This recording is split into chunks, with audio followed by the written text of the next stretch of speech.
In their latest committee hearing to backfire incredibly, MAGA Republicans attacked FBI Director Christopher Wray, a Republican, a Trump appointee, with deranged conspiracy theories about how Wray and the FBI were involved in causing the January 6th insurrection and how they discriminate against conservatives. He is a Trump appointee. Christopher Wray and Democratic members of Congress push back. Some great messaging from Democrats. So for all those who say Democrats, their problems messaging, this is some great messaging actually coming from the new Democratic Party. They exposed the insanity of MAGA Republicans at this hearing. Also, MAGA Republicans are doubling down of their support of that missing fake whistleblower who in actuality is an indicted fugitive on the run,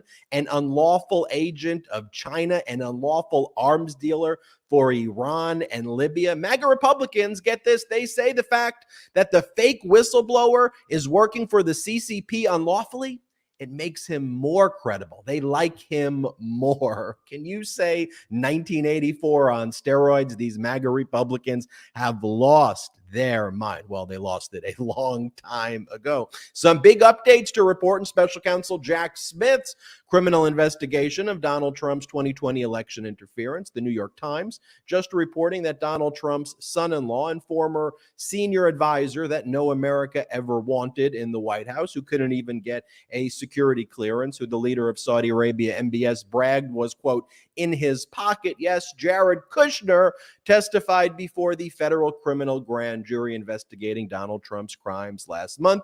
Michigan Secretary of State Jocelyn Benson spoke with Special Counsel Jack Smith earlier this year about criminal election interference by Donald Trump in Michigan. And in the federal case already filed against Donald Trump for the unlawful retention of national defense information, obstruction of justice, and other crimes that are in federal court in Florida, Special Counsel Jack Smith filed a scathing response to Donald Trump's request to continue trial to some undefined date in the future after the November 2024 election. Jack Smith filing says that Donald Trump's legal arguments, especially those about the Presidential Records Act, you know, the Sox case, borders on the frivolous. Also, a New York appeals court made a big decision earlier in the date, stating that the state's congressional maps need to be redrawn, siding with Democrats in a case that would allow Democrats to shift as many as 6 GOP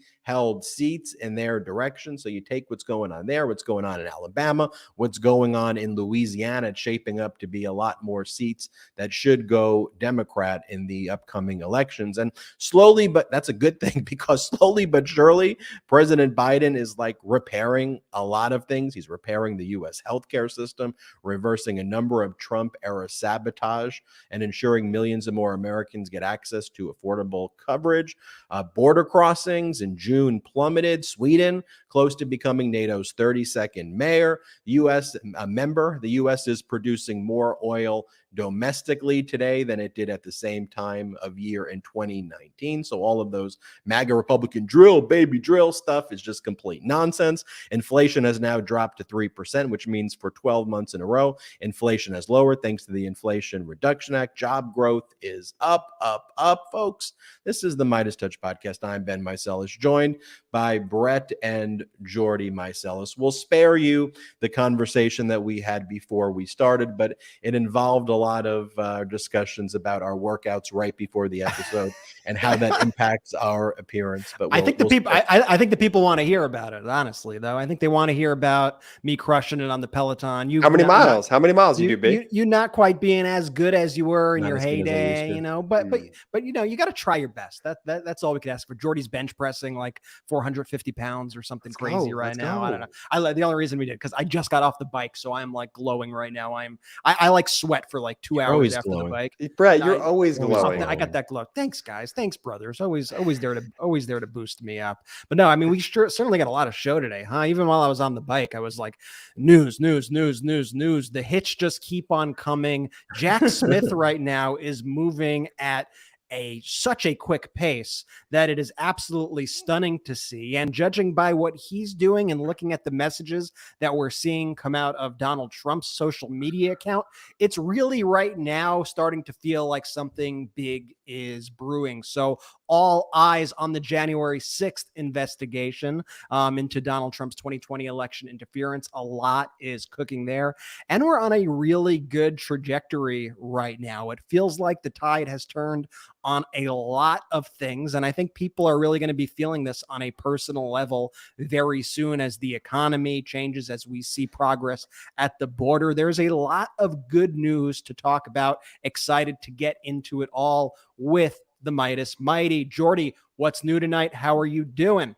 I'm doing well. Just an immediate correction at the onset of this podcast. I do not bench 400 pounds. I don't think the strongest man in the world even benches 400 pounds. No, I heard you so bench 450 I don't pounds. want to be I don't want to be spreading any false rumors out there. That's actually not true. I'm doing great. I'm so excited for the show. I was thinking about you when you were on the Peloton because I think the Rudy news broke when you were just on the bike just now. And we got a lot of show tonight, just like you said. That's why I literally can't do anything. Like you can't. You can't do anything. The second I make plans, the second I leave my house, something big happens. And it's gotten to a point where the new joke now on Twitter or on Threads or on whatever social media app of the day that I am going on.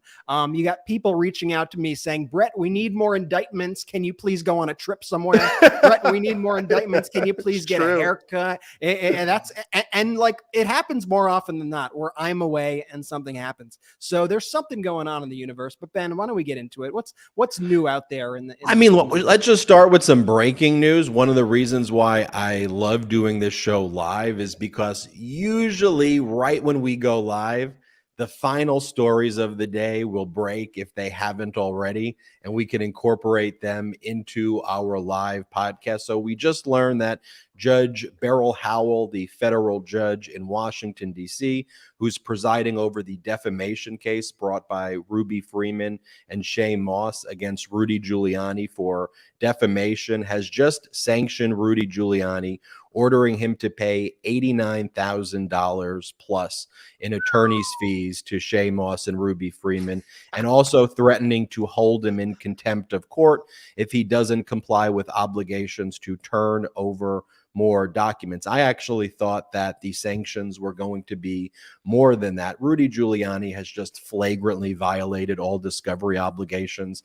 in this case. You may recall some of my earlier reporting where he didn't produce the documents. Then he put forth this declaration that he was too broke and he was in arrears and payments from one of the discovery vendors. And then when he had to actually put forward a declaration about his financial condition, he then said, oh, I found the money, but then didn't produce the actual documents.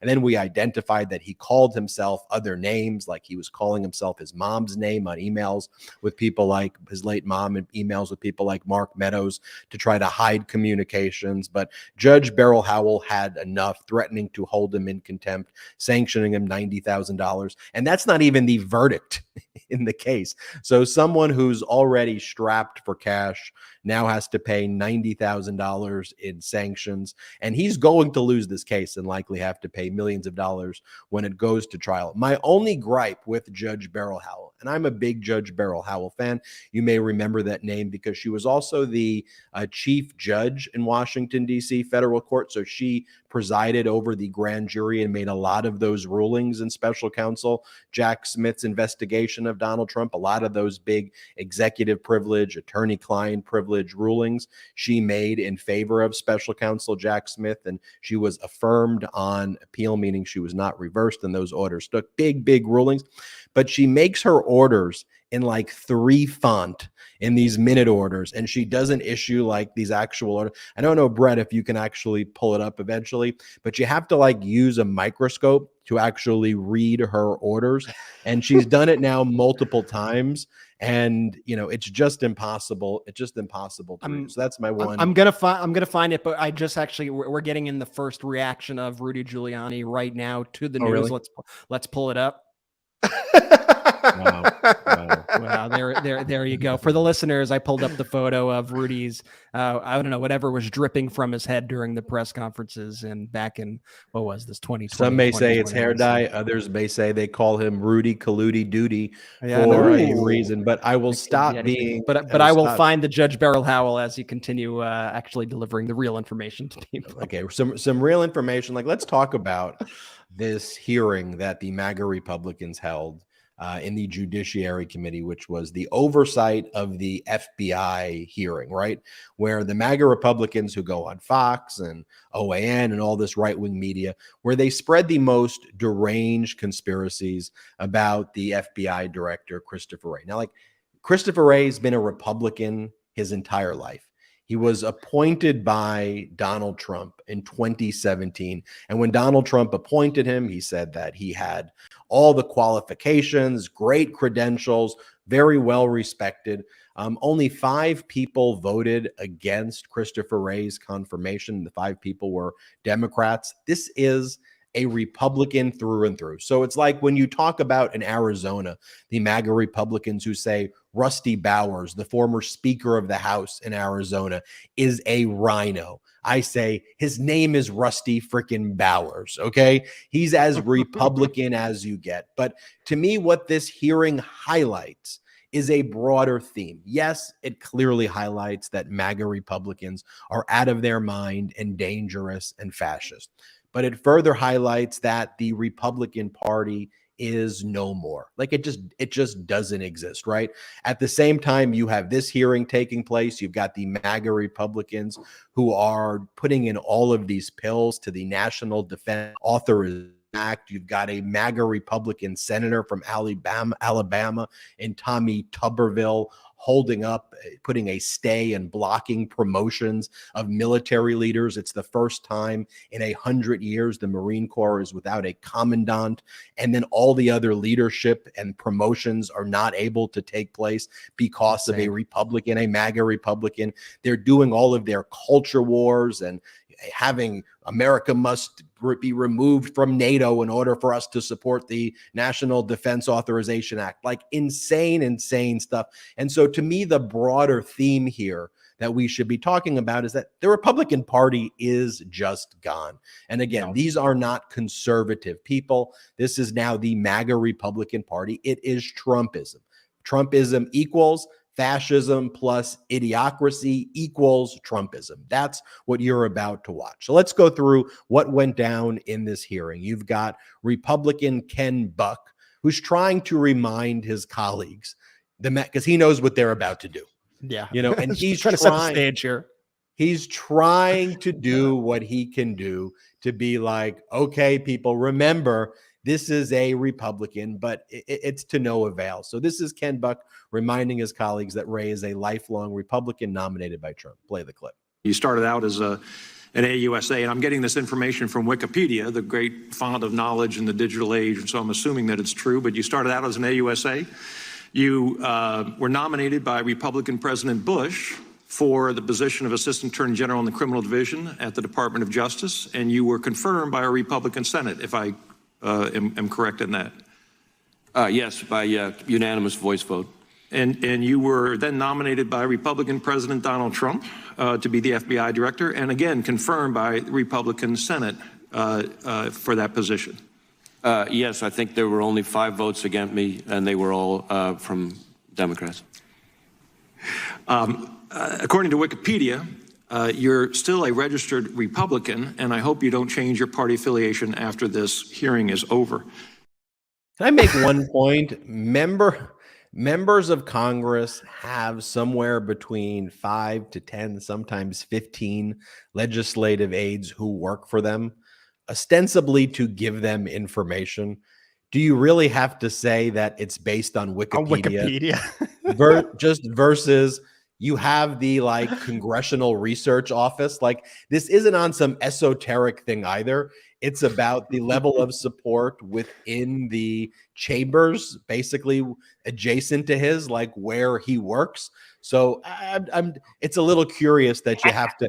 But let's dive in. He's also not exactly a moderate member of the Republican Party of the House of Representatives either. He just seems like a normal guy in this setting. He's a member of the so-called Freedom Caucus, Ken Buck, which is one of the most extreme parts of the Republican Party in the House of Representatives. And he confirmed, I think it was today, where he officially confirmed publicly, actually spoke out about the Freedom Caucus kicking out Marjorie Taylor Greene from the caucus. And he confirmed that happened today. So he is like a leader of the Freedom Caucus. He was one of a few people to vote against the debt ceiling bill. So this is no moderate guy, trying to extend a hand to Chris Wray, because this Republican Party really just has gone so off the deep end here that it is outrageous that they now are going to spend the rest of this hearing. The only reason they called this hearing was just to yell at Christopher Wray, the Trump-appointed FBI director. And then they're going to go home and they're going to threaten to impeach him. So what? So that Biden can appoint an FBI director? What's the end result of this game? You're going to get rid of the Trump guy and you're going to have Biden appoint somebody? They never think these things through. It's so stupid. Jordy, you look like you have something to say. No, I just want to add, I'm going to take a slightly different opinion there, Ben. I think using Wikipedia as the source and announcing that he used Wikipedia actually gives him a little bit of credit here, because look, we all know how incompetent these MAGA Republicans can be. Could you imagine how incompetent their aides are? So him at least sourcing a semi-decently reliable He's source. Like, I didn't spend a lot of time on this. I picked the first thing I saw. I'm not going to lie. If any of this is false, just let me know. But this is what it's telling me. So let me give you Christopher Wray's background, and we can compare that. So Jim Jordan, the MAGA Republican who chairs the Judiciary Committee, is not licensed to practice law. He went to law school, but Jim Jordan either never took the bar exam or never passed the bar exam. He's never been licensed to practice law yet. The MAGA Republicans put him to chair the Judiciary Committee to do hearings like this. Now, let me tell you about FBI Director Christopher Wray. Graduated from Yale University in 1989 and then attended Yale Law School. He joined the government in 1997 as an assistant United States attorney for the Northern District of Georgia. From 2003 to 2005, Wray served as Assistant Attorney General in charge of the Criminal Division in George W. Bush's administration. He later was a litigation partner with the law firm King & Spalding, one of the top law firms in the country, from 2005 to 2016. So someone who I disagree with politically, but has all of the qualifications, right? And this is someone who now the MAGA Republicans call a rhino. And which MAGA Republicans? Essentially all of them. I mean, this is MAGA Republican Harriet Hageman, who replaced Liz Cheney as the member of Congress from Wyoming. This is MAGA Republican Harriet Hageman accusing Christopher Wray of discriminating against conservatives. Play the clip. Mr. Wray, from the Twitter files, Missouri versus Biden disclosures, the Durham investigation and report, and exposure and collapse of the Russian collusion hoax, the American people fully understand that there is a two-tier justice system that has been weaponized to persecute people based on their political beliefs, and that you have personally worked to weaponize the FBI against conservatives. I asked Mr. Durham about this, to which he answered, "I don't think that things can go too much further with the view that law enforcement, particularly the FBI or Department of Justice, runs a two-tiered system of justice. The nation can't stand under those circumstances." Director Wray, what are you prepared to do to reform federal law enforcement in a manner which earns back the trust of the American people? Well, first off, I would disagree with your characterization of the FBI and certainly your description of my own approach. The idea that I'm biased against conservatives seems somewhat insane to me, given my own personal background. As to how we are approaching our work of protecting the American people and upholding the Constitution, it starts with me having emphasized to all of our folks over and over and over again in everything we do that we need to do the right thing in the right way, and that means following the facts wherever they lead, no matter who likes it. Now, Christopher Wray, you could just see him looking there as the question's being asked. Like, bonkers. you know, he's saying in his mind, Yeah, she's an idiot. She's an idiot. How did this happen? How did this happen to the Republican Party? Yeah, like, she's this a is moron. my party now. Like he's Unbelievable. crouched over. Like, this is a moron. What the hell is going on here? Such a disgrace that she is the person who took Liz Cheney's place in Congress. Oh my gosh. You know, the whole hearing though, it's a lot of the questions are like Harriet Hageman's question, right? They're a lot like, you know, a lot of people are losing faith in you and a lot of people don't trust you right now.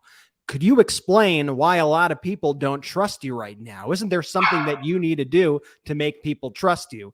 And they have it backwards here, because the reason why your supporters do not trust the FBI is because you, Harriet Hageman, you, Marjorie Taylor Greene, you, all these Republicans, every single day are spreading lies and conspiracy theories about the FBI. Then you have the nerve to go, oh, a lot of our followers don't trust you anymore. Yes, you are the one sowing the distrust. What the hell do you think? And they know they're doing it. They know they're doing it. They know that this is all a sham, but this is the game that they play. They cause the problem, and then they try to blame someone else for the problem and use that as pretext to take anti-democratic actions. Yeah, Same you MAGA Republicans, you came up with this deranged conspiracy that this Trump supporter, Ray Epps, who's this just guy from Arizona who didn't even know why he was in Washington, D.C. His son invited him. He's like, whatever, I'm a Trump supporter. I'm going to be there. That this Ray Epps guy was somehow a secret agent working for the FBI to incite the January 6th insurrection as a false flag operation. Now, this isn't just some crazy thing that's like on 4chan or like circulating in some crazy conspiracy theories. This is what mainstream modern day Republicans who are MAGA Republicans are saying. Incidentally, Ray Epps just sued Fox in a massive defamation case for spreading that as well and platforming those lies that he was a secret agent. But like Christopher Wray, the FBI director, is being asked questions about this by MAGA Republicans. Like, how ridiculous that the FBI director has to sit there and explain that the notion that what took place during the January 6th insurrection was orchestrated by the FBI is made up and is a conspiracy. Like, he had to articulate that. That is how far this MAGA Republican Party has brought down the Republican Party. Here, watch Christopher Wray basically say, what are you even talking about with this January 6th nonsense? Play the clip. Do you have any knowledge of Ray Epps being a secret government agent? No. I will say this notion that somehow the violence at the Capitol on January 6th was part of some operation orchestrated by FBI sources and agents is ludicrous and is a disservice to our brave, hardworking, dedicated men and women. MAGA Republicans attacking the military, got MAGA Republicans attacking the FBI and DOJ and law enforcement. You've got MAGA Republicans attacking, every government entity should be shut down. It is just deranged. But look, what I like about this guy's life, they ruined their own supporters' life. A Trump voter, somebody who voted for Trump twice, ruined the guy's life. Somebody who was at the January 6th insurrection because he listened to Donald Trump, because he listened to Fox News, because he listened to Newsmax, showed up and then got riled up, and the night before said, let's go to the Capitol on camera. And then when he got there that day, he actually felt bad when he saw people storming the Capitol. I don't even think he went in himself. And so they used that as pretext to call him an FBI agent and literally ruined their own person's life. Like, this is one of them. And you saw his testimony in the January 6th report. And I'm just going to say, didn't come off as the brightest of guys. He just seemed like he got so involved in all of this, like all these people. But then the second in the cult that you become a liability for the cult, you become a suppressive person and they have to push you out. You have to become the enemy. You're Antifa. You're the FBI. You're a plant. It can't just be, oh, I guess our rhetoric actually has consequences. Okay. I guess the things that we say, the toxicity in which we pollute the discourse every single day, oh my gosh, it has consequences. That can't be. It must be the FBI. And that would be one thing if it were just fringe crazy people on the internet saying it. But when you have Congress people calling in the FBI director to make these claims, it is absolutely outrageous. And it shows that they are not even living in reality. And when you even say what actually happened, if you say, like, if we were to go online and post, Ray Epps was not a federal agent, Ray Epps was MAGA, we would get a ton of comments from MAGA people saying, no, what are you talking about? Oh, he was a Fed. Oh, then what do you think about this? They can't accept basic reality. It's like, what do you do in that point? And one of the things, well, how do you explain this is that the Department of Justice has not yet charged him. They say that's part of the conspiracy. Well, Ray Epps says in the lawsuit that he filed against Fox, this massive defamation case, no, they told me they're going to charge me. I was just not one of the violent people. So frankly, I don't even know if DOJ has a strong case to charge him. Like, no, they are going to charge him. I know they said that they are in the thing. I'm just saying, to me, it actually sounds like one of the tougher cases since he didn't actually enter the Capitol. But I don't know the full scope of. No, he told people to go. There was one point where he told people, let's go charge the Capitol. And then when he was like, oh shit, they're charging the Capitol, this is getting violent. Then he's like, okay, oh shit, they're doing what I told them to do. Hey, let's not do it. So no, the DOJ is going to charge him, and he said that. And so this whole talking point, well, then they didn't charge him, is just there's no self-reflection. There's no internalizing within the MAGA Republican mindset, just their behavior. They always, Brett, to your point, have to find a scapegoat because it's never them. They can never You're be so on the right. hook And for then these Jay, things. what do they do next? They double down. And then they double down. So they said they were going to charge him because they want to throw us off now. Yeah. And then so conspiracies get crazier and crazier and crazier. It turns into this whole circular firing squad. And ultimately, you're going to be looking at these next November elections when they come up. They're not going to have many allies on their side anymore because they've decided to turn on all of their own people. So, like when their fake whistleblower turns out to be an unlawful CCP agent, most people would reflect upon that and go, you know what? We got that wrong. And we take this very serious. But instead, Kevin McCarthy, and we're going to show this video in a little bit, you've got Kevin McCarthy go, no, you know what? That makes him a more credible. Really? The fact that he was working with our enemy to try to cause harm to our country makes him more credible. They've all lost their minds. And here, Democratic Congress member Ted Lieu, and we're going to see Congress member Eric Swalwell. What I love is that they use these hearings to shed light on the truth. It's like, okay, you want to call Christopher Wray here? Let's be very clear about a few things. So here, Congressman Ted Lieu goes and explains, here are all the people in Trump's orbit, and they have one thing in common. Namely, they're all criminals. Play the clip. Trump advisor Roger Stone was convicted in a federal court, correct? That's my recollection. Trump donor Elliot Brady was convicted in a federal court, correct?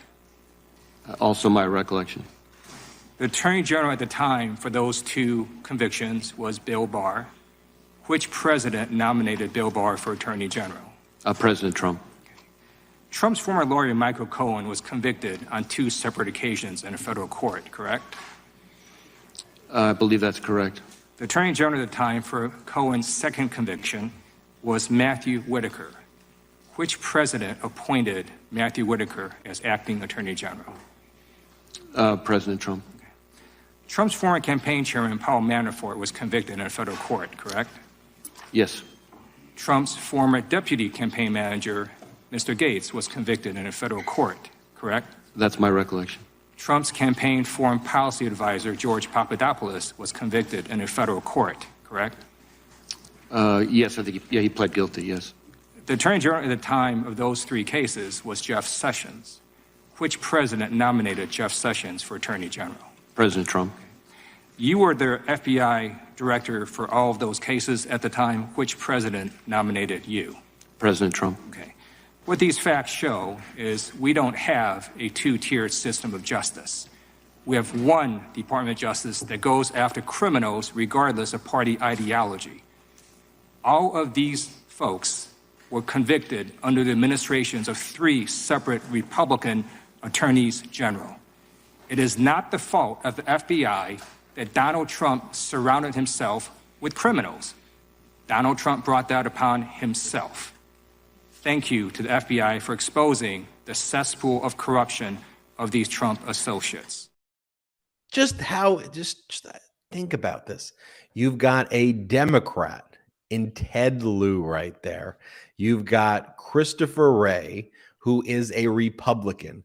And at this hearing, Wray is being attacked by the Republicans who are MAGA Republicans. And you've got in the position of the person who's like saying the obvious things to be helpful to the witness, you have the Democratic member of Congress who's helping and saying the positive things about the work being done by the witness. Like, the roles have just completely turned upside down. And frankly, I guess that's a bit of a misnomer.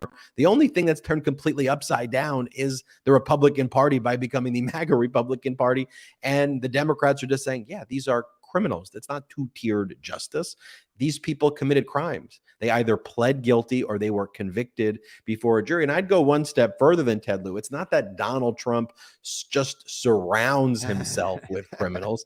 It's that Donald Trump is the criminal. Yeah. It's everywhere he goes. It's not like he's just a magnet for criminals. Oop, criminal, oop, criminal, oop. Criminal. No, it happened again. Oops.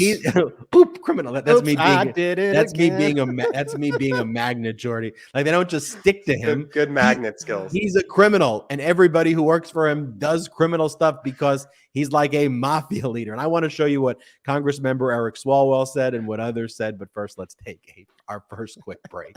Now let's take a quick break to talk about our next partner, Manukora Honey. Did you know that the best tasting honey on the planet comes from New Zealand? It's called Manuka honey. Manukora has absolutely mastered the art of beekeeping. Their super honey is always 100% raw and has a rich and creamy texture that's unlike anything you've ever tried before. Now, it's a super honey because of its unique antioxidants and prebiotics, as well as a natural antibacterial compound called MGO that only comes from the nectar of this tea tree. Now, I tried the 850 MGO rated Manukora honey from the bottle, and wow, it was better than I could have ever imagined. Not to mention that it contains nutrients that support optimal immune and digestive health. Every batch is 100% traceable with a unique QR code on every jar. You can verify potency, purity, and even learn about the specific beekeeper that harvested your honey. Now, I had my honey straight from the spoon, and it was delicious by itself. But you can also add it to your tea or coffee, pancakes, yogurt. You get it. Whatever you like, you could add your Manukora honey to. The creamy caramel texture melts in your mouth. It's really unlike anything I've ever tried. Manukora, it's savory, delicious, and truly the best honey I've had in my entire life. Manukora's honey is available in a range of easy-to-use formats, including squeeze bottles, compostable honey sticks, so you can eat it straight or add to your favorite foods and drinks. If you head to manukora.com/Midas or use code Midas, you'll automatically get a free pack of honey sticks with your order. That's a $15 value. That's manukora.com/Midas or use code Midas to get a free pack of compostable honey sticks with your order. You haven't tasted or seen honey like this before, so indulge and try some honey with the superpowers from Manukora. And now let's take a quick break to talk about our next partner, Fume. Cold turkey, it may be great on sandwiches, but there's a better way to break your bad habits. We're not talking about some weird mind voodoo from your wacky neighbor or some sketchy message board. We're talking about our sponsor, Fume, and they look at the problem in a different way. Now, not everything in a bad habit is wrong. So instead of drastic, uncomfortable change, why not just remove the bad from your habit? Fume is an innovative, award-nominated device that does just that.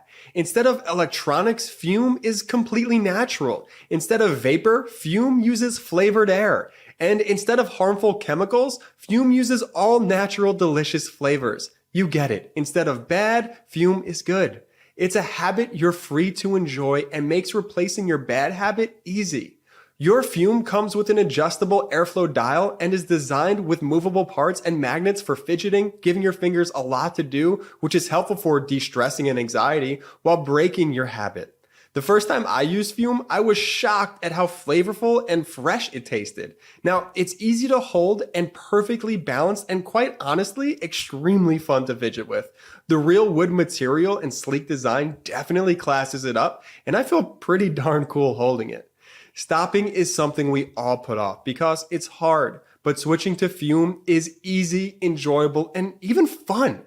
Fume has served over 100,000 customers and has thousands of success stories, and there's no reason that can't be you. Join Fume in accelerating humanity's breakup from destructive habits by picking up the Journey Pack today. Head to tryfume.com and use code MIDAS to save 10% off when you get the Journey Pack today. That's tryfum.com and use code MIDAS to save an additional 10% off your order today. Jordy, welcome back to the Love our Midas pro-democracy podcast. sponsors. Thank Love you, them, everybody. love them.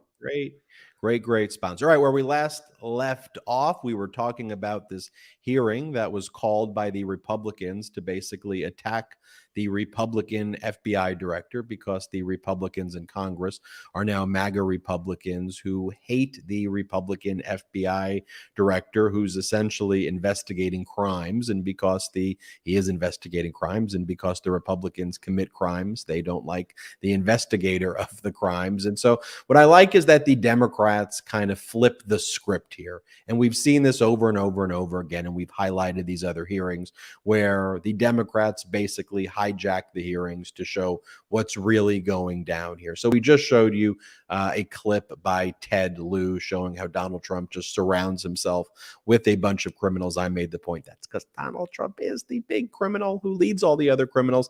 I want to show you right now Democratic Representative Madeleine Dean, and she asks Christopher Wray if documents that belong in a sensitive compartmented information facility or SCIF, should they be in bathrooms and ballrooms, obviously referring to the way Donald Trump stole and kept classified information concealed from the FBI and the DOJ. Play the clip. A ballroom, a bathroom, a bedroom, are those appropriate places to store classified, confidential information? Well, again, I don't want to be commenting on the pending case, but I will say that there are specific rules about where to store classified information and that those need to be stored in a SCIF, a secure compartmentalized information facility. And in my experience, ballrooms, bathrooms, and bedrooms are not SCIFs. Mine too. Here's one of my favorite scenes from this hearing where Congressman Eric Swalwell mocks Republicans for losing the election because they say that they weren't able to post non-consensual nudes from Hunter Biden's laptop. It's like, I like that he just cuts through all of the BS and goes, all right, so what's the issue with the laptop? A private citizen's laptop of him naked and doing drugs. That's okay. That's why you lost the 2020 election. Like, we're still thinking about that. That's what you're still talking about. Like, do y'all realize how insane that is? And I just want you to watch, because as Congressmember Eric Swalwell is speaking, you've got Jim Jordan like a freaking mosquito, like bzz, bzz, bzz, and Eric Swalwell has to keep like swatting him away. Jim Jordan, can I talk? No, get away, you mosquito. You need a Jim Jordan zapper, like zap. Here, play the clip.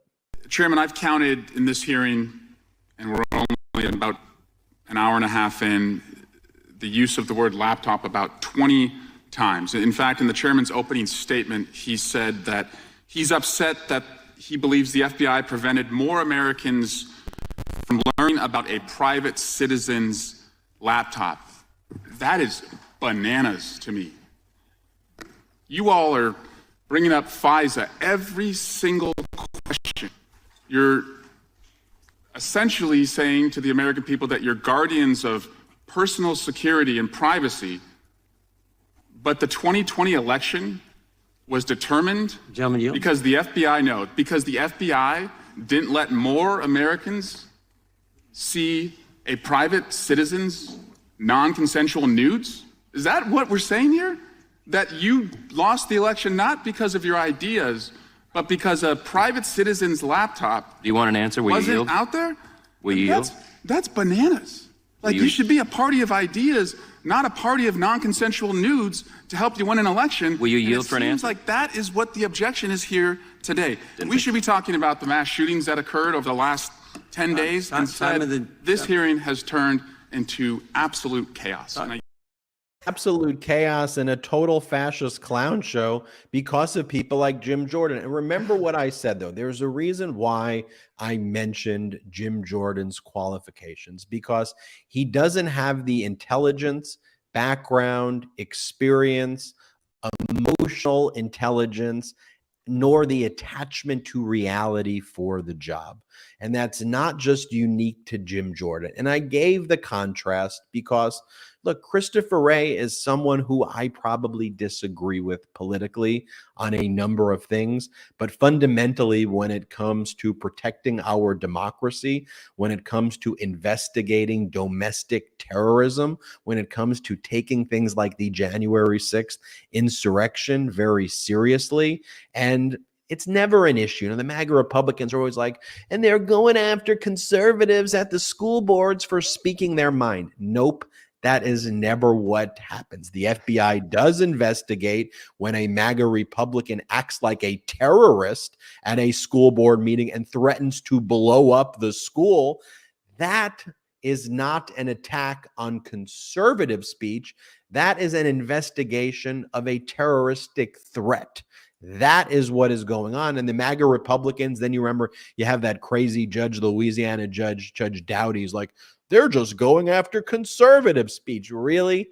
Now, y'all believe conservative speech is singing songs with terrorists and putting it on Apple iTunes like a bunch of wackos. And to use Eric Swalwell's point, this is bananas. But it gets worse, Brett, because bananas on top of bananas, where we see the MAGA Republicans doubling down on the missing whistleblower, right? We heard from James Comer about a few weeks ago. We've got this whistleblower who's missing, who's in the spy game. And so you know how the spy game is. We can't speak to him. Really, the unauthorized, unlawful agent of the CCP who was smuggling weapons for foreign nations, who was smuggling, weapons and oil for Iran and for Libya, like someone who, and by the way, this isn't the indictment of this fake whistleblower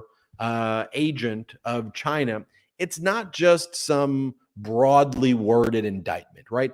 It's 58 pages, and it has the direct communications from the individual referring to things as toys instead of weapons, talking about mislabeling the oil as Brazilian oil rather than where it's really coming from to avoid sanctions. And so you have, it's all based not on conjecture, not on insinuation, like MAGA Republicans say. This is some detailed stuff. So, Brett, break down what's going on with the doubling down here on this fake whistleblower. This is absolutely insane. And this was just breaking during the last podcast we had earlier this week, and we were very excited about it. We were literally going through the indictment as the story broke while we were live. And there's been so many whistleblowers, some of them have died, apparently. Some of them have gone missing. This is one of the ones that went missing. Just to clarify for y'all, I know it's hard to keep track because they roll out a new whistleblower every single week. So this is the one that went missing, and that Comer, when he was asked about it, he said he hadn't talked to the person in over 3 years. And he said, well, he's kind of in the spy business. So, when you're in the spy business, you can't really be out there. It turns out he was a fugitive from the law. He was on the run. He had posted bail. He had fled, and he was literally on the run.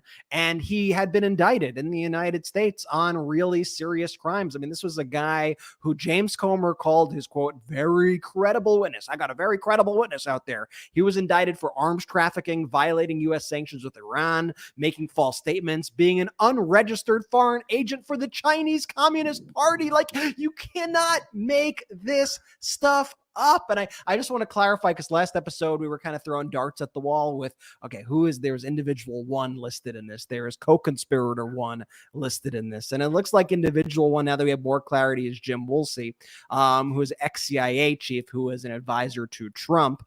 And unidentified co-conspirator one appears to be Patrick Ho, a Chinese official who was arrested by U.S. officials in November 2017 on bribery and money laundering charges. So we got a real good crew here. And the GOP right now is just continuing, like Jordy, just like you were saying, they don't back down. They just keep going ahead. They double down. They triple down. They put a conspiracy on top of conspiracy on top of conspiracy. It's like a Russian nesting doll. And I think that's an apt name for it is series, right? That's we could do something with that. Let's save that for after the show. It's offline on that. Certainly a Russian nesting doll of conspiracy theories with the Republican Party. And before we even get into these statements, just to let you know how ridiculous they are, how disingenuous they are, and how big of liars these people are, while the indictment may have been unsealed earlier this week, I think it's really important to note that the indictment was actually issued in November of 2022. So I'll pull up the document right now for those watching. You could see document filed November 1st, 2022, filed on the top, November 1st, 2022. Why is this important?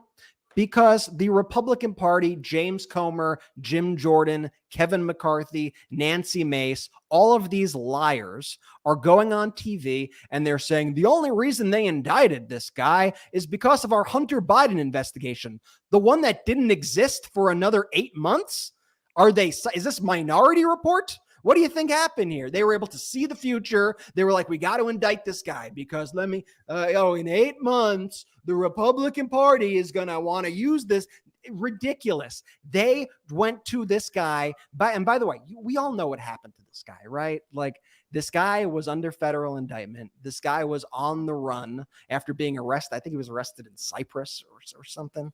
He's on the run, and he's trying to figure out at this moment in time, how do I get out of trouble? I'm in some pretty deep shit, right?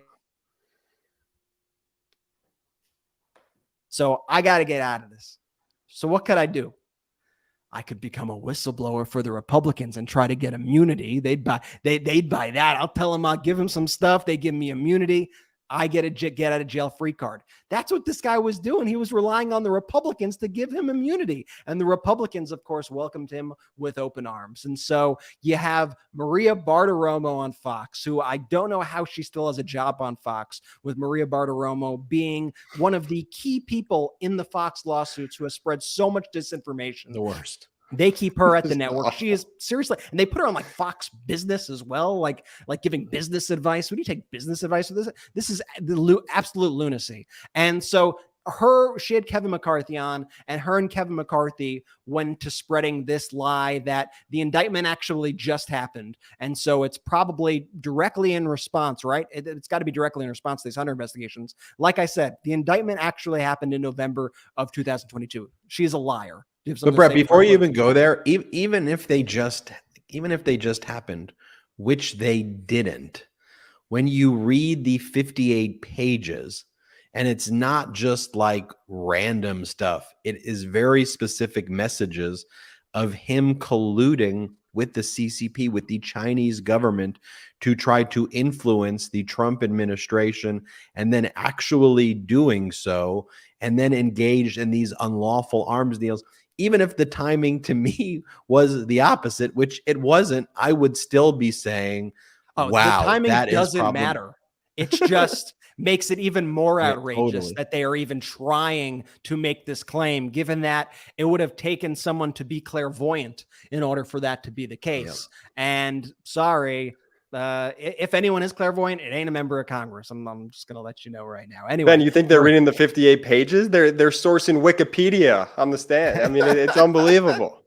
Give me the cliff notes. Give me the cliff notes. Well, I just gave you the cliff notes of what Maria Bartiromo said. Now let's watch the clip. But Speaker, you keep getting stonewalled even so. Let's face it, Gal Luft was just indicted. Okay, this was one of your key whistleblowers.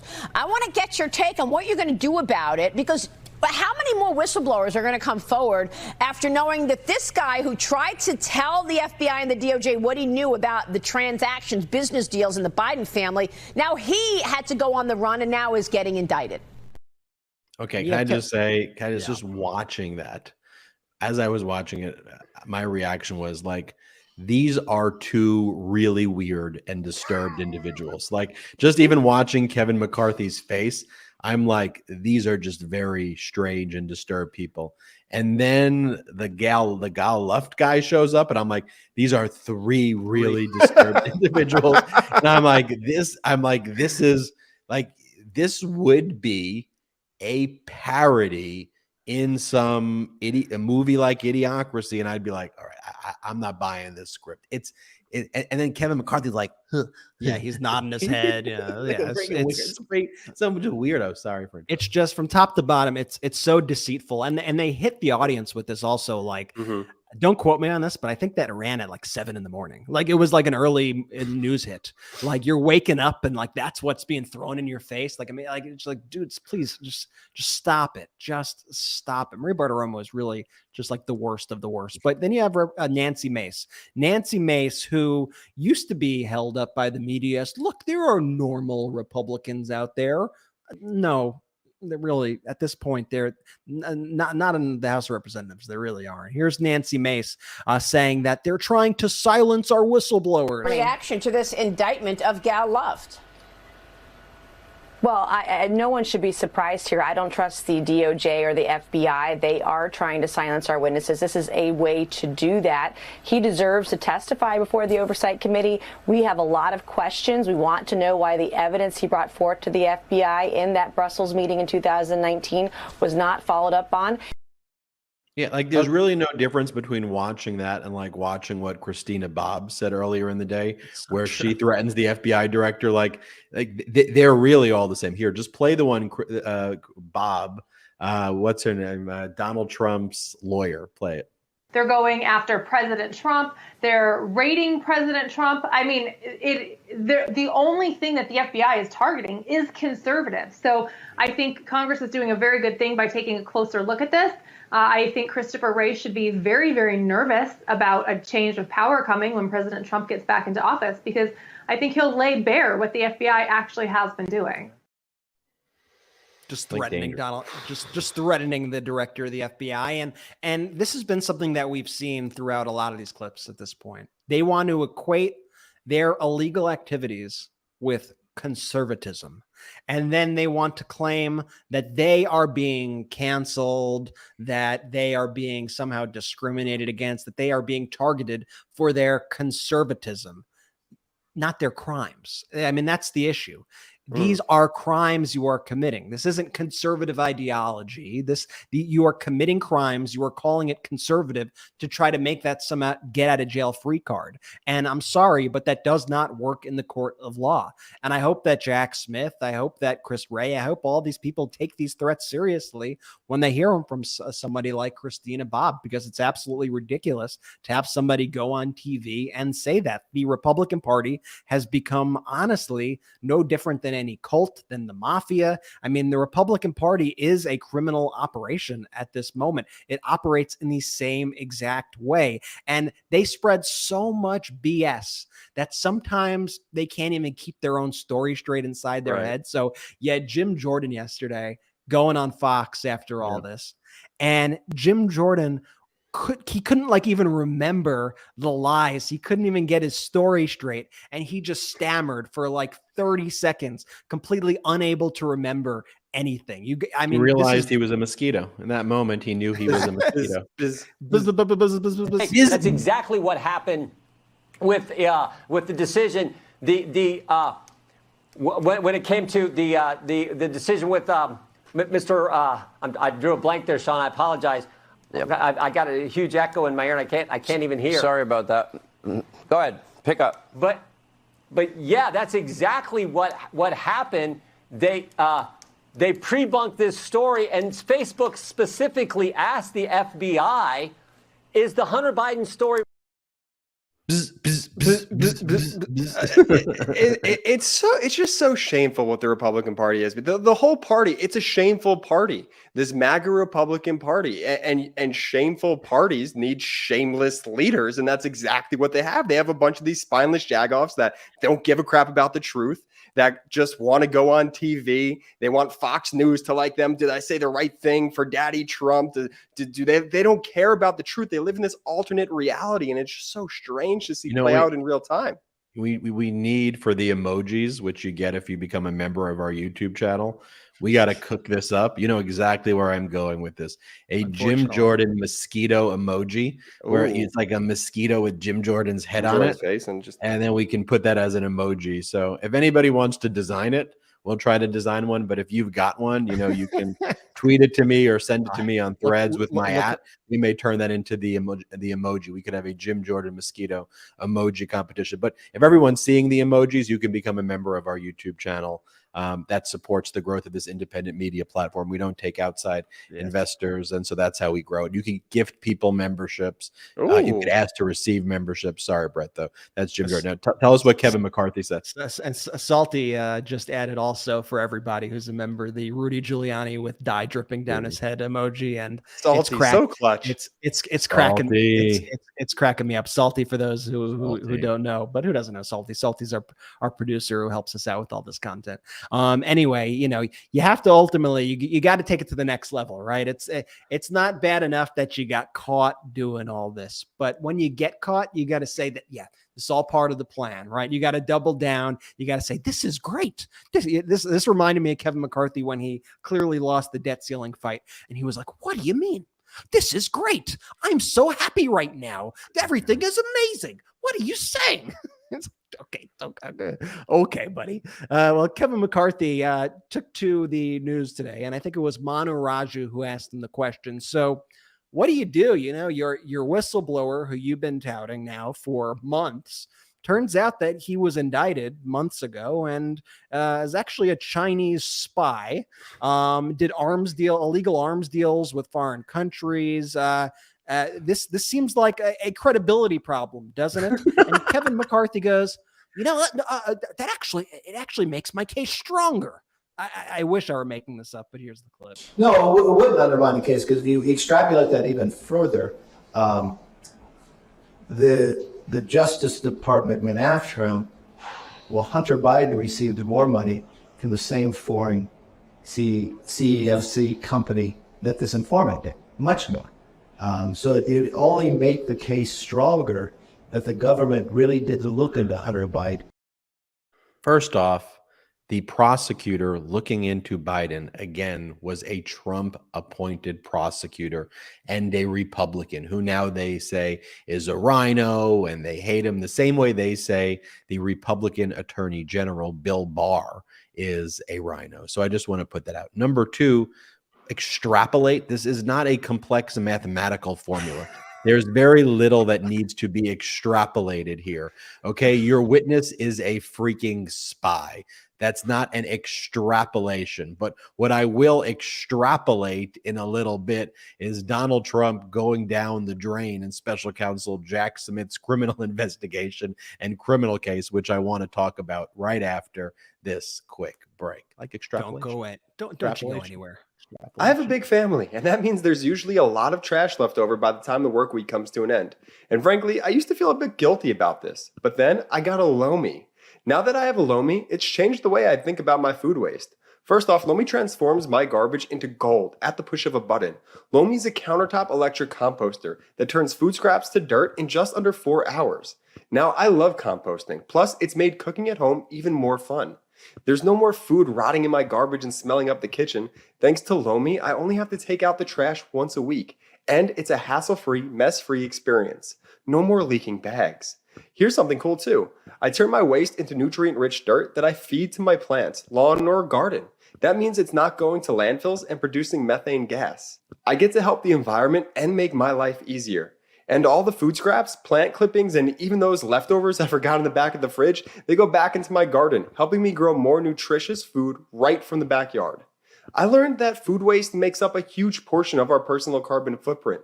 And by reducing the amount of food that I send to a landfill, I'm helping to do my part for this planet while also feeding my garden. Now, whether you want to start making a positive environmental impact or just grow a beautiful garden, Lomi is perfect for you. Head to lomi.com/Midas and use the promo code Midas to get $50 off your Lomi. That's $50 off when you head to lomi.com/Midas and use the promo code Midas at checkout. Thank you, Lomi, for sponsoring this. And now let's take a quick break to talk about our next partner, Rhone. If you're like me, you understand the pains of finding out what to wear. Let's face it, most clothes are uncomfortable or too tight or never actually the size that you really are, and not to mention the annoyance of trying to put together a good outfit. And when you finally do have a good fit, you can only wear it for a few hours before you have an important meeting or dinner, and then you have to change. Everyone wants to dress their best and look good at all times because, frankly, it's a confidence booster. So here's the deal. Men's closets were due for a radical reinvention, and Rhone stepped up to the challenge. Rhone's commuter collection is the most comfortable, breathable, and flexible set of products known to man. And here's why. Rhone helps you get ready for any occasion with the commuter collection, which offers the world's most comfortable pants, dress shirts, quarter zips, and polos. You never have to worry about what to wear when you have the Rhone commuter collection. Rhone's comfortable 4-way stretch fabric provides breathability and flexibility that leaves you free to enjoy what life throws your way, from your commute to work to your 18 holes of golf. It's time to feel confident without the hassle. With Rhone's wrinkle release technology, wrinkles disappear as you stretch and wear the products. It's that easy. With the Gold Fusion anti-odor technology, you'll be smelling fresh and clean all day long. And on top of that, Rhone is 100% machine washable, so you can ditch the dry cleaner altogether. I absolutely love Rhone. This has truly become my go-to commuter fit.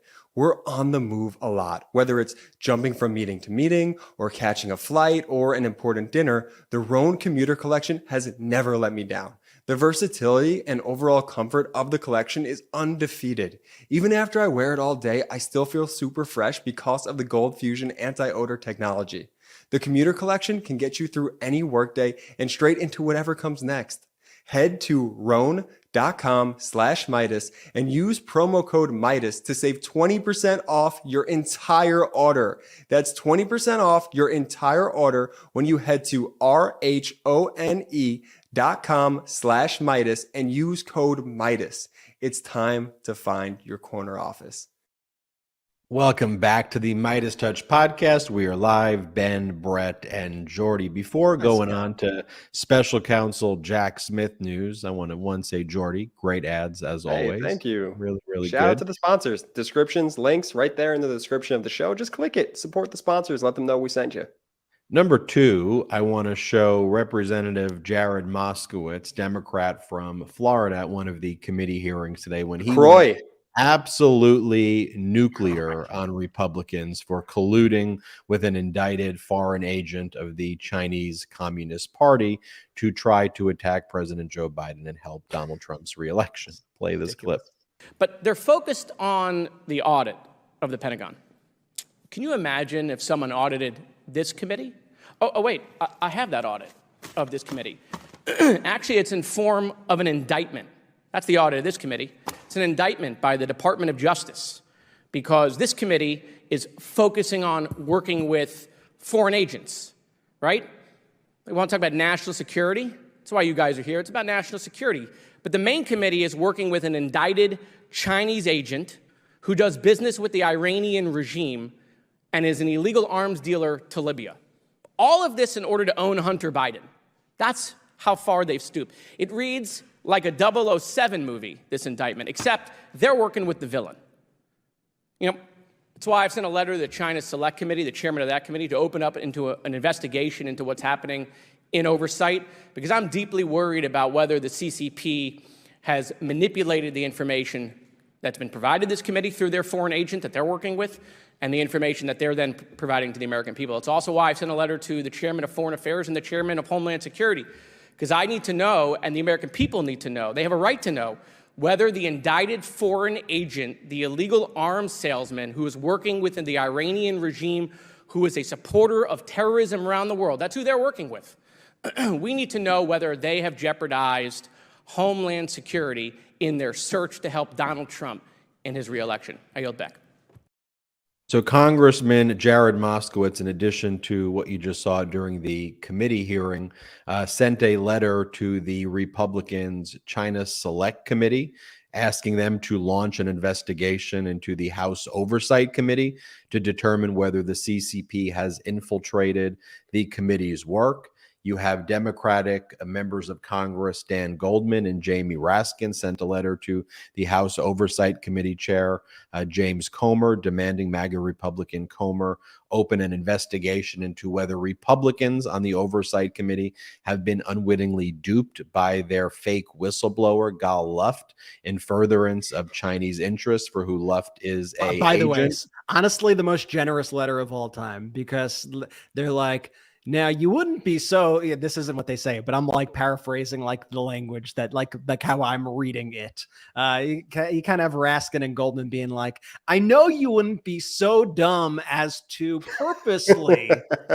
purposely seek out an indicted fugitive on the run who's a Chinese spy with the Chinese Communist Party who did these illegal arms deals with the. I know you wouldn't do that on purpose. So it looks like you may have been unwittingly duped by this guy, in which case let's investigate that, because I'm sure this was all a mistake, because you would never do that, James Comer and Jim Jordan, right? I mean, give me a break. By the way, those are, and this is a serious threat to our national security. This is actually something that the Oversight Committee should be investigating. Right, yeah.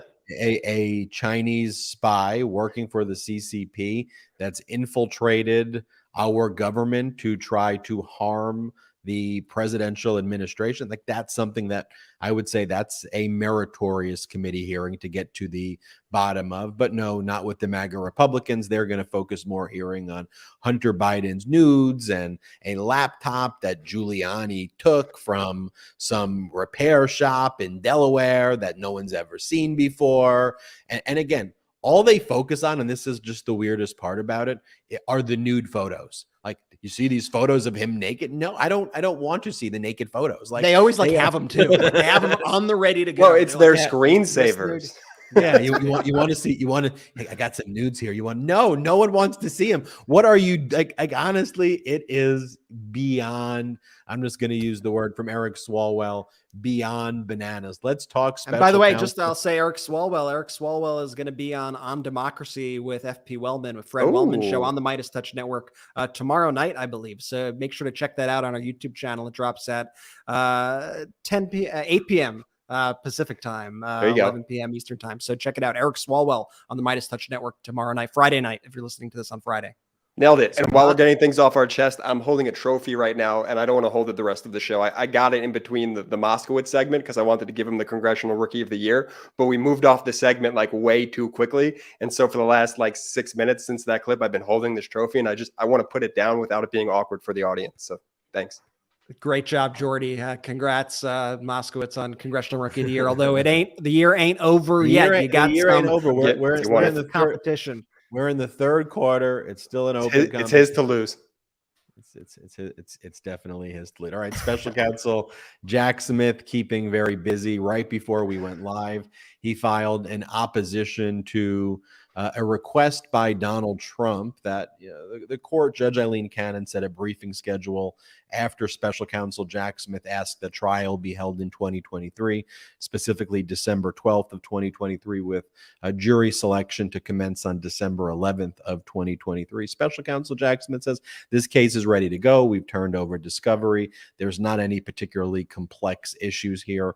Let's have this trial. And one of the things that we said here is let's wait to see what Donald Trump's filing is going to be. I thought it was going to be a 2025 date that Donald Trump was going to request, but Trump and his co-defendant Walty Nauta didn't even request a trial date.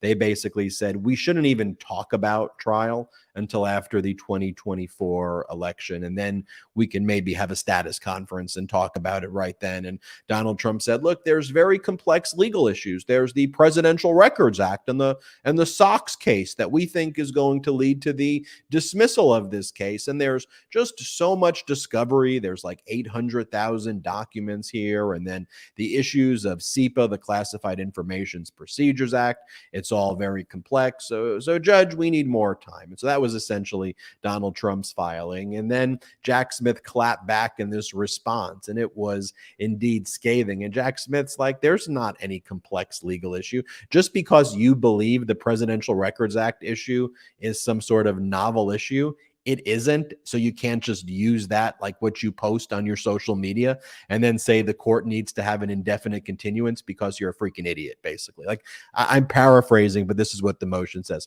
As for the impact of the Presidential Records Act on this prosecution, right? Because Trump's always like, Presidential Records Act, Sox case.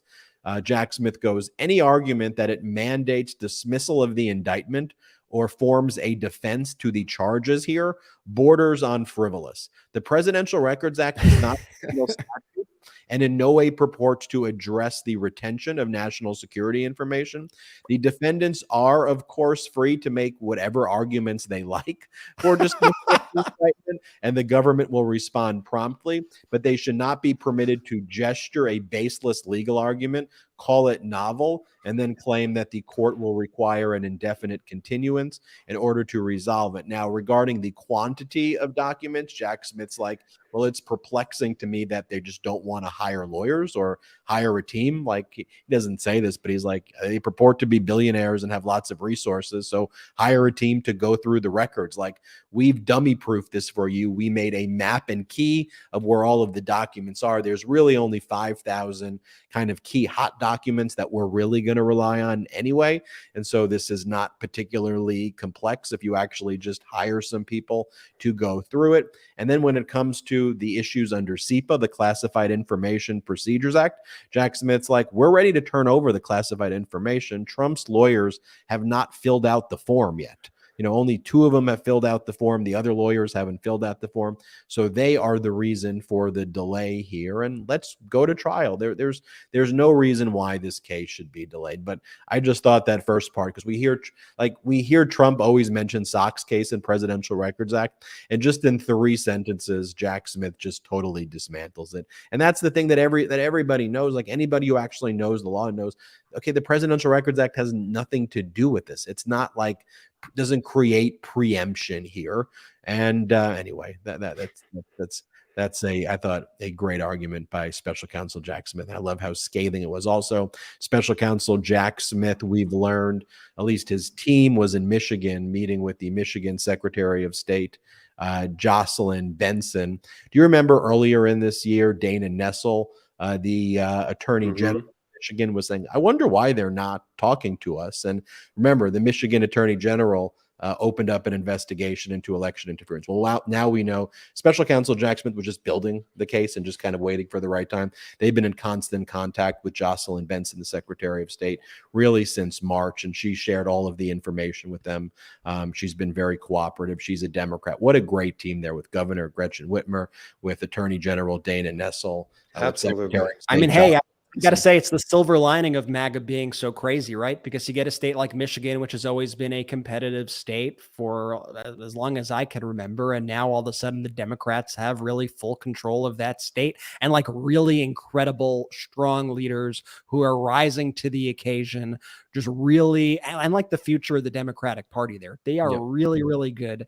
And they came to, they were elected at a time when these issues of our democracy, when these issues of this election interference, when these issues of these insane MAGA Republicans were really at their highest. So they understand the stakes of everything. So if there's one silver lining I could say of these MAGA people totally losing it, is that we have these incredible, incredible leaders in a state like Michigan. The Secretary of State, Jocelyn Benson, let's recall, after the 2020 election, she had her life threatened. I mean, she was a direct target of MAGA Republican terrorism. Yeah, it's not conservative speech when the MAGA Republicans go in front of her house and threaten to kill her and her family. That's not called conservative speech. That is called a crime right there. And so she and other election officials are talking to special counsel Jack Smith about that as well. Also, we learned in a new New York Times report, which broke just before we went live, that Jared Kushner last month went before the criminal grand jury in Washington, D.C., investigating Donald Trump's election interference. From what the article says, a lot of the questioning was about Donald Trump's intent and state of mind and whether Donald Trump actually thought he won. According to the article, Kushner testified that he actually thought that Donald Trump believed that he won the election, which is just complete and utter BS. And the whole Jared Kushner thing makes a complete mockery of our country. Anybody supportive of that, to me, doesn't support the United States of America. To have this person who was who couldn't get his security clearance at all, who's the son-in-law, who, again, couldn't get a security clearance because he was compromised. He's someone who MBS, the leader of Saudi Arabia, said, I have Kushner in my pocket, who MBS bragged about getting an enemies list from Saudi Arabia from Jared Kushner, that Kushner and Ivanka made $600 million while they were in the White House. Kushner made $2 billion. He got $2 billion from the Saudi Sovereign Wealth Fund after he left. And now the Saudis have their golf tournament at all of the Trump properties. I mean, it's corruption staring us in the face, which is why the MAGA Republicans focus on Hunter, which is a completely different thing involving a private citizen that has nothing to do at all with anything of someone who's in office and actually engaged in, true corruption and nepotism like the way Jared Kushner was. But I'll save that one for another day. And by the way, one of the things that I noticed too is it sounded, if that's actually what Jared Kushner testified, that it's a little bit different than what his January 6th committee testimony was. Because before the January 6th committee, he testified that him and Kevin McCarthy told Donald Trump that mail-in voting is not per se fraudulent. Donald Trump was saying that all mail-in votes are fraudulent, and Jared was saying, no, that's not true. So we'll see if Jared Kushner testified consistently before special counsel Jack Smith. Another thing to report as well is Thomas Wyndham, one of Jack Smith's January 6 prosecutors, has been spotted at the federal courthouse in D.C. Meeting with the grand jury. We haven't seen any other witnesses entering, and there was a bit of a gap between the last batch of witnesses from last month until now. I don't know. I don't want to speculate about whether or not that is a sign that an indictment is imminent or not, but that gap is interesting to note. And also, one of the things to talk about as well, we've talked about state level investigations now by the Michigan Attorney General, by the Fulton County District Attorney. We know the New York Attorney General has a civil case. We know the Manhattan District Attorney has a criminal case, while the Arizona Attorney General, Chris Mays, has appointed a team of prosecutors to investigate election interference, the fake elector scheme, and other crimes relating to the 2020 election in the state of Arizona. That just goes to show you how important elections are, because let's not forget the MAGA Republican Attorney General before Chris Mays was trying to cover up the fact that they fully knew that there was no election fraud capable of overturning the results of the election. They commissioned a report, but they buried the report while spreading lies, while the MAGA Republican leadership was spreading lies there as well. I want to mention a few other things. One, Florida insurance crisis. You got Farmers Insurance pulling out of Florida, affecting 100,000 policyholders. Farmers Insurance will stop offering its policies in Florida, including home, auto, and umbrella policies, and a change that will force thousands of people to change their provider. And what's the response by the DeSantis administration? Is it responsible? Is it trying to actually take action? And I think Jordy will say no. You have here Jimmy Petronas, Florida CFO, stating, quote, I sincerely believe that with today's actions, Farmers Insurance is well on its way to becoming the Bud Light of insurance. So it's just kind of pure threats right there. Go from Florida to the state of New York.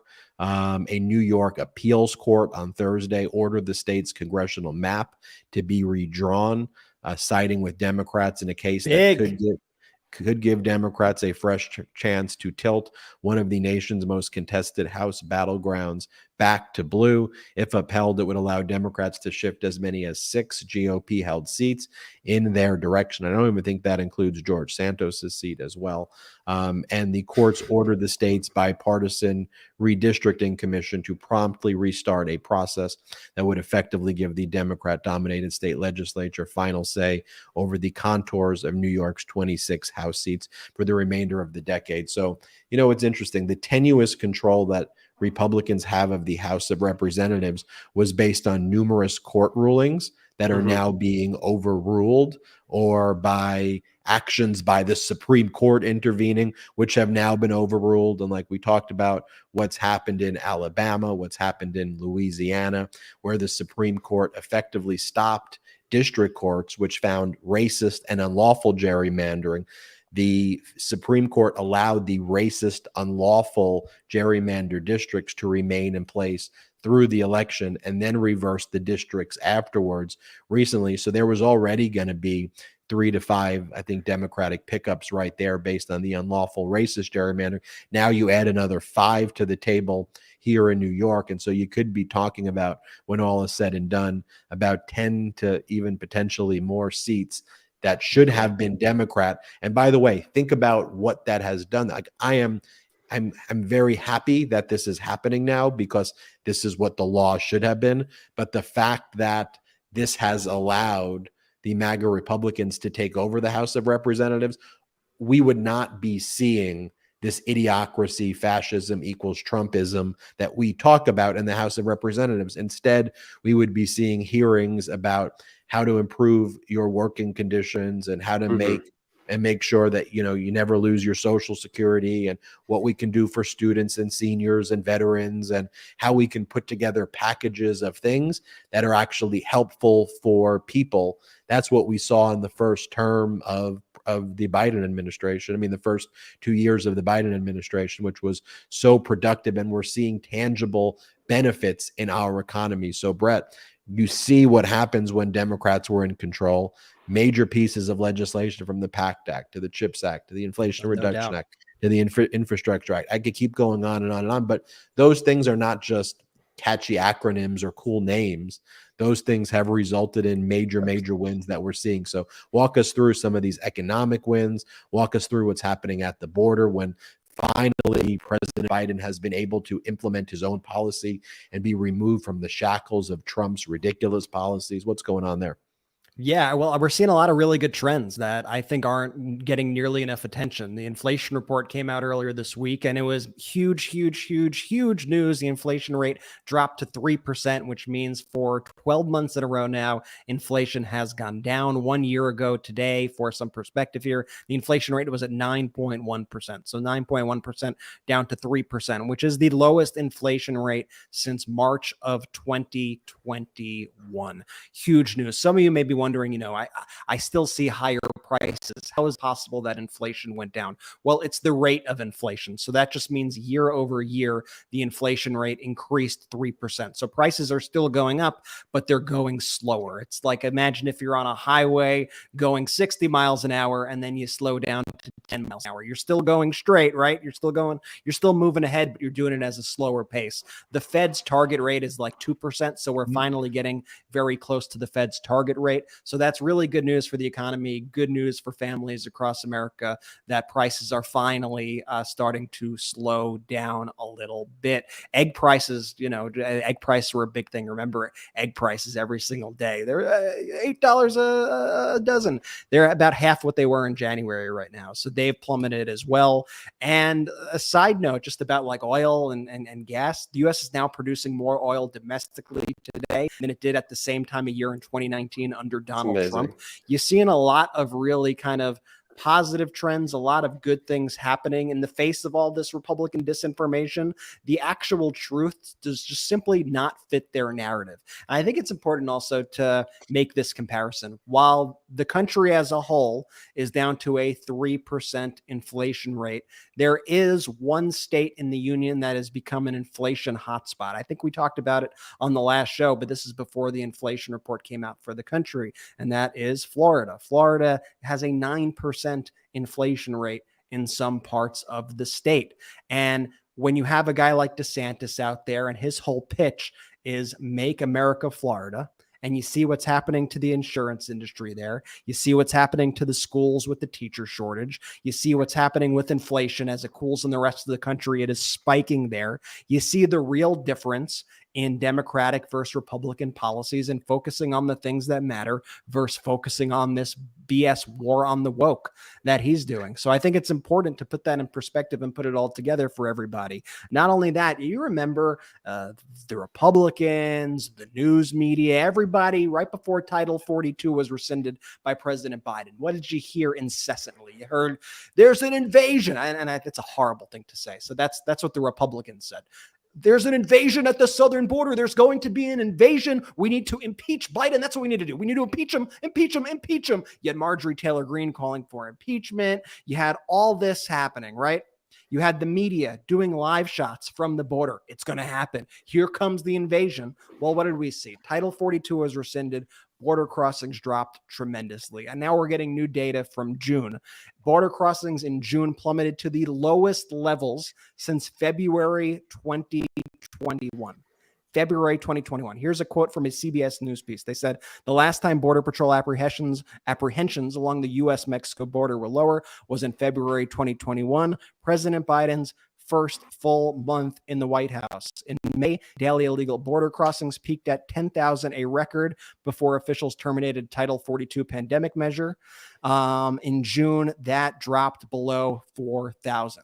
Once again, very positive trends and doesn't quite fit the GOP narrative. You'll notice they move on to other things. When that's not working, they got to find other topics. They got to find other things to make people angry about. So they start throwing out the Hunter Biden. They start throwing out the trans. They start throwing out any other thing to distract. How about this? Attacking the National Defense Authorization Act, where they attack the military by bringing in all of their culture wars and saying that, how are we going to fund it if they have drag queens? It's like, okay, what are you talking about? So they put all of these amendments, right? Like in the markup bill, you got like Marjorie Taylor Greene saying that we're not going to fund the military unless America withdraws from NATO.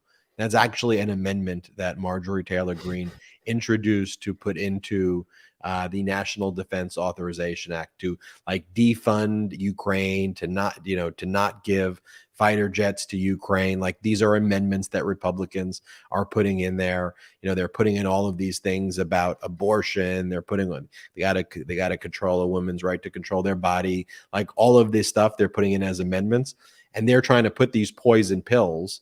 So they're like, the Democrats are going to vote against the National Defense Authorization Act. It's like, just stop putting in these ridiculous things. Like, let's get serious here and let's please actually just fund it.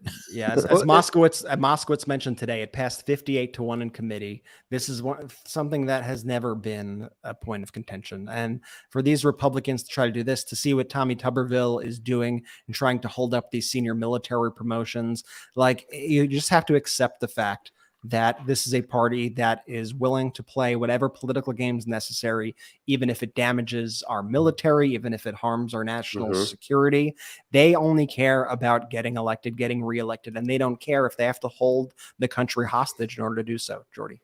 And by the way, it's an awful strategy that they have at this point. I think ultimately what the American people are going to do, scoreboard, at the end of the day, when it's time to go and vote, they're going to look at the scoreboard. Ben already mentioned amazingly all the great things that the Democrats had done, from the CHIPS Act to the American Rescue Plan to the PACT Act, all of that awesome stuff once we had the slim majority that we did have. But now what have the Republicans done since they've gained power? Literally, what have they done?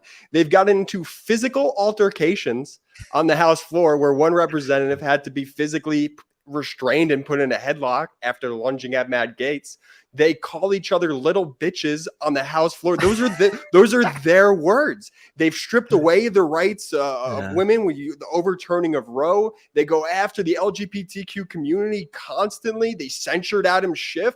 Like, scoreboard, what have they actually done for the American people? And I just implore our audience really to take a step back and talk to your friends and be like, hey, here's what here's what the Americans, here's what the Democrats have done for us that tangibly impact our lives. What is the Republican, this modern day MAGA Republican Party, done for you? And you see this sorry, go on. Yeah, we go, Brent. I was going to say, and you saw this contrast in full view this week when you had Marjorie Taylor Greene Benz saying what you were saying, putting in these poison pills to say, I'm announcing my amendment that in order to pass the NDAA, the Defense Act, we need to get out of NATO. We need to no longer support NATO. And you have the contrast of that while you see crowds of people, gigantic crowds of people in Lithuania applauding President Biden as he appears at the NATO leadership summit over there. As you see him being an actual leader, going around, shaking the hands of the top leaders across the world, making actual smart deals in order to protect global security, in order to preserve and protect America's interest. The contrast cannot be clearer. And President Biden had a really, really, really good appearance in Lithuania at this NATO conference, did a great job. We're now learning that he was able to get Turkey to now finally agree to let Sweden into becoming NATO's 32nd member. It's not quite over the finish line yet, but Turkey had been the one nation that had been pushing back on that. And President Biden worked out a deal with Turkey in order to make that happen. A lot of good things coming out of this. The G7 nations agreed to pledge security to Ukraine to make sure that they are protected from Russia's invasion. Also very important. There were some tensions, I wouldn't say tensions, but early on, you had President Biden give an interview, and President Biden said that Ukraine not yet ready to join NATO. His reasoning being, if Ukraine were to join NATO tomorrow, then the U.S. would be compelled to actually get involved in that war, as would all the NATO nations, right? And so what President Biden is saying is, let's get through this invasion. Let's get through this war right now, and then let's evaluate after, and we can make that happen so that basically we don't push ourselves into a world war right now, which, you have to take a nuanced approach with that. But while, Zelensky, I think, was a little annoyed at that at the top, but at the end of it, Zelensky was saying glowing things about President Biden, was really thankful for the U.S. support, He even made multiple statements hailing the summit as a significant security victory, securing the security pledges from the G7 nations. So a lot of important steps forward. And I love seeing President Biden there standing next to all the world leaders. I like seeing the respect that they actually have for each other. You remember Trump a few years ago, like pushing the leader aside to get in front of the line. You remember him being literally laughed at when he was giving a speech in front of the United Nations. They all laughed in Donald Trump's face. He was an absolute embarrassment on the global stage. And it's just nice to be respected on the global stage and to have people who actually take our national security seriously. And to see all that work being done and contrast it with these Republicans in Congress trying to make us less secure, trying to pull us out of that alliance, which is keeping the world safe. The contrast really shows everything about the two parties, and it's so important.